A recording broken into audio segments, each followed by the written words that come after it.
আসসালামু আলাইকুম রহমতুল্লাহ। Welcome my channel nice TV servicing এর পক্ষ থেকে আপনাদেরকে আন্তরিক শুভেচ্ছা ও অভিনন্দন জানাইতেছি। তো বন্ধুরা, আমার সামনে দেখতেছেন একটা 14 ইঞ্চি সিআরটি কালার টিভি। বন্ধুরা, এই কালার টিভিটার মূল সমস্যা আমি আপনাদেরকে সুন্দরভাবে চেক করিয়ে দেখাবো। সবার আগে বন্ধুরা, আমি আপনাদেরকে চেক করিয়ে দেখাইতেছি। এই যে দেখেন, আমি 2 পিনটা আমি কারেন্টে দিয়ে দিলাম পাওয়ার সাপ্লাইয়ের। হ্যাঁ বন্ধুরা, স্ক্রিনটা কিন্তু এসে গেছে। একটু লক্ষ্য করবেন ভালো করে আর বোঝার চেষ্টা করবেন একটু বন্ধুরা, তাহলেই বুঝতে পারবেন মূল সমস্যাটা এই টিভিটার কি হয়েছে। বন্ধুরা, আমি মেনুটা বের করে নিলাম। দেখেন বন্ধুরা, স্ক্রিনটা কেমন করতেছে একটু লক্ষ্য করবেন, লেখাগুলো কি করতেছে। নতুন বন্ধুরা, আমার মতো ছোট টেকনিশিয়ানদের জন্য এই সমস্যাটা কিন্তু বিরাট সমস্যা। বন্ধুরা, এই সমস্যাটা আপনারা যদি বুঝতে না পারেন, আমি আপনাদেরকে এই স্মার্ট বক্স দিয়ে সুন্দরভাবে চেক করিয়ে দেখাইতেছি। একটু লক্ষ্য করবেন স্ক্রিনে। বন্ধুরা, স্ক্রিনটা কেমন করতেছে একটু লক্ষ্য করেন। হ্যাঁ বন্ধুরা, ভালো করে লক্ষ্য করে দেখেন। এই যে দেখেন, আমি দেখিয়ে দিচ্ছি, দেখেন লেখাগুলো কেমন করতেছে আর ছবিগুলো কেমন করতেছে। তো যাই হোক, নতুন টেকনিশিয়ান ভাইদেরকে বলতেছি, এই সমস্যাটা যদি আপনারা সমাধান করতে চান বা শিখতে চান, তাহলে সম্পূর্ণ ভিডিওর সাথে থাকা লাগবে। আর আমি আপনাদেরকে সমাধান করে দেখাবো ইনশাল্লাহ, আমি কথা দিলাম। তো নতুন টেকনিশিয়ান ভাইরা আমার সমস্যাটা বুঝতে পারছেন। তো যাই হোক, আমার এখন টিভিটার সমস্যাটি সমাধান করার পালা। বন্ধুরা, আমি টিভিটাকে খুলে নিলাম। এই যে দেখেন, আমার টিভিটা অলরেডি খোলা হয়ে গেল। এখন আমি আস্তে আস্তে কেবেলগুলো খুলে নিচ্ছি। তার আগে বন্ধুরা, ভিডিওতে যদি নতুন হয়ে থাকেন, অবশ্যই চ্যানেলটাকে সাবস্ক্রাইব করে রাখবেন, পাশে থাকা বেল আইকনটি বাজিয়ে দিবেন, আর এই রকম নতুন নতুন ভিডিওর নোটিফিকেশন সবার আগে পাওয়ার জন্য। তো যাই হোক, কেবেলগুলো আমার প্রায় খোলা শেষ। তার আগে বন্ধুরা, আরও একটি আপনাদের কাছে ছোট্ট একটা অনুরোধ, এই ভিডিওটি কন্টিনিউ করার পর যদি বিন্দু মাত্র আপনাদের কাজে আসে, তাহলে অবশ্যই একটা লাইক দিবেন। বন্ধুরা, একটা লাইক দিলে পরবর্তী ভিডিও আরও সুন্দর করে সাজিয়ে আনার জন্য হাজার গুণ আগ্রহ বেড়ে যায়। তো যাই হোক বন্ধুরা, এই যে দেখেন, এখানে এসি কট একটা আমার লাগবে। এই যে এখন এসি কটটা আমি এখানে সোল্ডার করে নেব। হ্যাঁ বন্ধুরা, এটা এসি কট পাওয়ার সাপ্লাই লাইন দেওয়ার জন্য। তো যাই হোক, আরও একটি তার আমার লাগবে এখানে। আমি বডি লাইনে এটা সোল্ডার করে নেব। বন্ধুরা, এই যে দেখেন, আমি সোল্ডার করে নিলাম। এখানে মিটারের কালো তারটা আমি শর্ট করে দেব। আমি ভোল্টেজ মাপ দেওয়ার জন্য সিলেক্ট করে নিলাম মিটার 250। আমি এই যে দেখেন, যে কালো তারটি দেখিয়েছিলাম, এটা আমি শর্ট করে দেব এখন। এই যে দেখেন, আমি শর্ট করে দিচ্ছি, একটু লক্ষ্য করবেন শুধু। হ্যাঁ বন্ধুরা, আমার শর্ট করে দেওয়া শেষ। এখন আমি পুরো সার্কিটের ভোল্টেজ কিন্তু এই লাল তারটা দিয়ে মাপ দিতে পারবো। তো যাই হোক, আপনারা যদি চান এইরকম করে করতে পারেন, সুবিধা পাবেন আর কি। আমি আবারও পাওয়ার সাপ্লাই লাইনটি দিয়ে দিলাম। এখন আমি বন্ধুরা মিটারের লাল তারটা দিয়ে সুন্দরভাবে ভোল্টেজ মাপ দিতে পারবো। আমি এখন ভোল্টেজ মাপ দেবো বন্ধুরা, পাওয়ার ভোল্টেজটা। এই যে দেখেন, 110-এর যে ডায়োডটা আছে, এই ডায়োডটা আমি ধরলাম। হ্যাঁ বন্ধুরা, একটু লক্ষ্য করেন স্ক্রিনে বা মিটারে, এখানে কিন্তু 100 ভোল্টেজ দেখাইতেছে। তারপরে আমি এখানে একটু লক্ষ্য করেন, 110-এর যে রেজিস্ট্যান্সটা আছে, এটার আমি উপরের মাথায় ধরলাম। আবারও ভোল্টেজটা একটু দেখব আমরা। হ্যাঁ বন্ধুরা, এখানেও কিন্তু 100 ভোল্টেজই দেখাইতেছে। আরও একটি 110-এর রেজিস্ট্যান্স আছে বা 2টি রেজিস্ট্যান্স দেখা যাইতেছে এখানে। আবারও রেজিস্ট্যান্সের উপর মাথায় ধরলাম মিটার। এই যে দেখেন, হ্যাঁ বন্ধুরা, দেখেন ভোল্টেজটা দেখায় কিনা। এখানেও কিন্তু 100 ভোল্টেজই দেখাইতেছে। এখন একটু আমি যাব ফ্লাইব্যাগের 4 নাম্বার পিনে। বন্ধুরা, একদম ফ্লাইব্যাগের পিনে ধরলাম।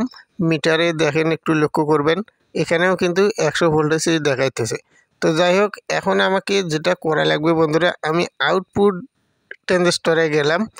এখানে আউটপুট ট্রানজিস্টরের মাঝখানের পিনে দেখেন, এখানেও কিন্তু 100 ভোল্টেজই দেখাইতেছে। তো যাই হোক, এই সার্কিটের পাওয়ার ভোল্টেজটা আমি একুরেট পেয়ে গেলাম। তারপরে আমি যাব একটু চ্যালেঞ্জ বক্সে। এই চ্যালেঞ্জ বক্সে 6 নাম্বার পিনে যে ভোল্টেজটা থাকে 5 ভোল্টেজ, এই 5 ভোল্টেজটা দেখব আমি একুরেট আছে কিনা। এই 5 ভোল্টেজটা পেতে হলে আমাকে মিটার সিলেক্ট করে নেওয়া লাগবে 10। আমি 10-এ সিলেক্ট করে নিলাম। এখন আমি 6 নাম্বার পিনে ধরবো বন্ধুরা চ্যালেঞ্জ বক্সের। এই যে দেখেন, আমি 6 নাম্বার পিনে ধরলাম। হ্যাঁ বন্ধুরা, একুরেট কিন্তু 5 ভোল্টই দেখাইতেছে। তার মানে 5 ভোল্ট এখানে থাকাও লাগবে। এখন আমি যেটা করব, একটু 5 ভোল্টেজের ট্রানজিস্টরে যাব, 5 এবং 8 ভোল্টেজে। আমি 5 ভোল্টেজের ট্রানজিস্টরের উপরের মাথায় ধরলাম, মানে 1 নাম্বার পিনে ধরলাম। এখানে কিন্তু একুরেট 5 ভোল্টই দেখাইতেছে। তারপরে আমি মাঝখানের পিনে ধরলাম, একটু লক্ষ্য করবেন মাঝখানের পিনে একটু বেশি দেখাবে ভোল্টেজ। তারপরে আমি লাস্টের পিনে ধরলাম, একটু লক্ষ্য করবেন লাস্টের পিনেও কিন্তু একুরেট 5 ভোল্ট আমি পেয়ে গেলাম। তারপরে আমি যাব 8 ভোল্টেজের ট্রানজিস্টরে, এটা আমি 1 নম্বর পিনে ধরলাম মিটার, একটু লক্ষ্য করবেন। হ্যাঁ বন্ধুরা, আমি কিন্তু মিটার ধরছি। হ্যাঁ, এখানেও দেখেন একুরেট 8 ভোল্টেজই দেখাইতেছে। তারপরে মাঝখানের পিনে একটু বেশি দেখাবে। এখন একটু যাব আমি মেমোরি আইসিতে বন্ধুরা। মেমোরি আইসির প্রথম পিনে আমি ধরলাম মিটার, একটু লক্ষ্য করবেন এখানে কিন্তু 5 ভোল্টেই থাকা লাগবে। দেখেন 5 ভোল্টে আমি পেয়ে গেলাম। তারপরে 2 নাম্বার হইতেছে গ্রাউন্ড, 3 নাম্বার পিনে আমি ধরলাম। হ্যাঁ বন্ধুরা, একটু লক্ষ্য করেন মিটারে, এখানেও কিন্তু 5 ভোল্টে পেয়ে গেলাম। লাস্টের পিনে একটু দেখি কয় ভোল্ট দেখায়। হ্যাঁ বন্ধুরা, একটু লক্ষ্য করেন আমি লাস্টের পিনে ধরলাম, এখানেও কিন্তু 5 ভোল্টেই দেখাইতেছে।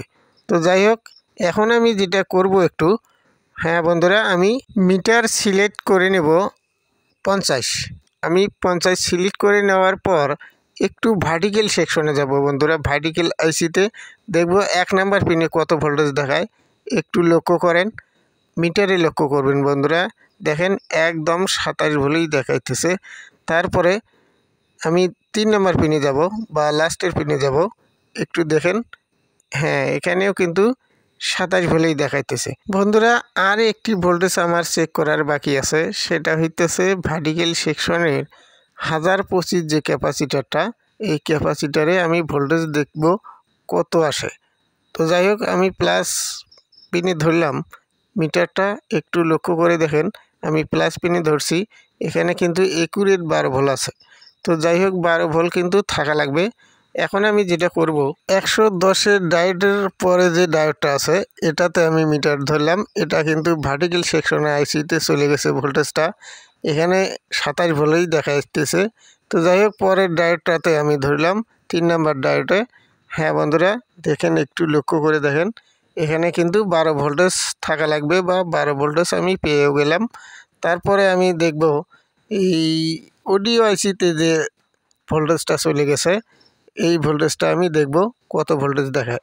সাউন্ড সেকশনের বা অডিও আইসিতে ভোল্টেজটা চলে গেছে, এখানেও কিন্তু 12 ভোল্টই আছে বন্ধুরা, আমি 12 ভোল্ট পেয়ে গেলাম। তো আমার এই সার্কিটটাতে যে ভোল্টেজগুলো আমাদের দরকার সব ভোল্টেজে আমি একুরেট পেয়ে গেলাম। তো ডিসপ্লেতে সমস্যাটা যে আছে, এই সমস্যাটা কোথা থেকে আসলো, তো আমি এখন এটাই আপনাদেরকে দেখাবো। এখনও কিন্তু এই সমস্যাটা আছেই বন্ধুরা। তো আবারও আমি লাইনটা দিয়ে দিলাম, একটু লক্ষ্য করে দেখেন আমি স্মার্ট বক্স চালু করে আপনাদেরকে দেখাইতেছি, সমস্যাটা কিন্তু আছেই বন্ধুরা।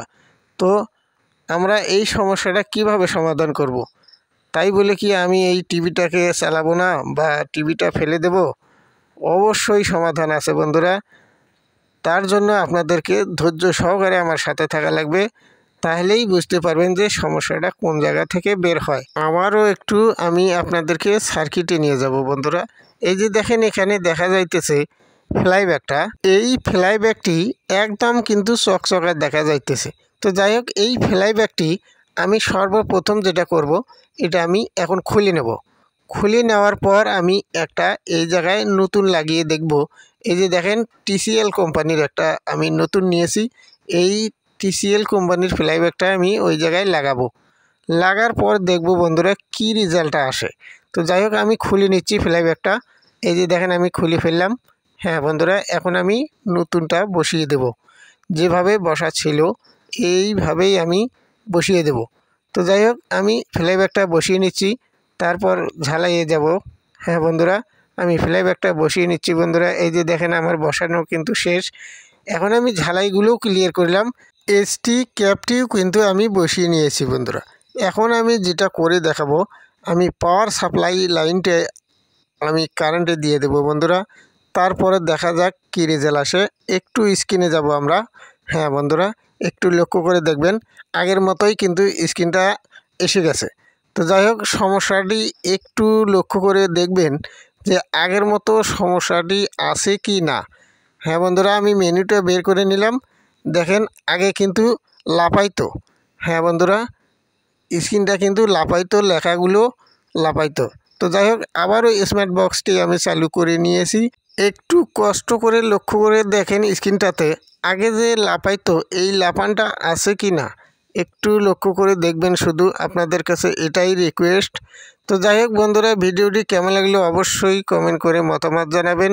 নতুন টেকনিশিয়ান ভাইরা আমার, আপনাদের কাছে আরও একটি অনুরোধ বন্ধুরা, ভিডিওটি শেয়ার করে আর একজন বন্ধুকে দেখার সুযোগ করে দিবেন। আর একজন বন্ধু যেন এই রকম ভিডিও দেখে নিজের কাজটি অন্তত করে নিতে পারে। তো যাই হোক বন্ধুরা, ভালো থাকবেন, সুস্থ থাকবেন। আজকের মতো এই ভিডিও থেকে বিদায় নিচ্ছি। আর বন্ধুরা, ভিডিওতে কথাবার্তায় ভুল ত্রুটি হয়ে থাকলে আমাকে ক্ষমা করে দিবেন। ভালো থাকবেন ইনশাল্লাহ। আসসালামু আলাইকুম রহমতুল্লাহি ওয়া বারাকাতুহু।